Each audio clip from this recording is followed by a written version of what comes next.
Aan wie bestem was om hierdie geheime brief op hierdie geheime plek te ontdek. Onder die huis op toringhoogte kom daar 3 energievelde bymekaar, wat elk met heelwat variasie 'n eie soortige effek op die brein blyk te hê.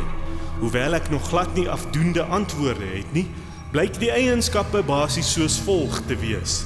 Die een neem 'n mens op reis na verskillende tye in die geskiedenis.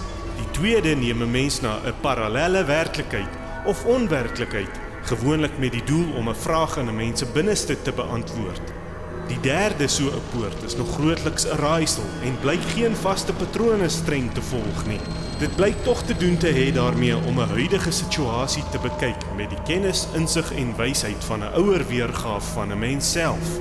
Nog heel wat navorsing moet hieroor gedoen word.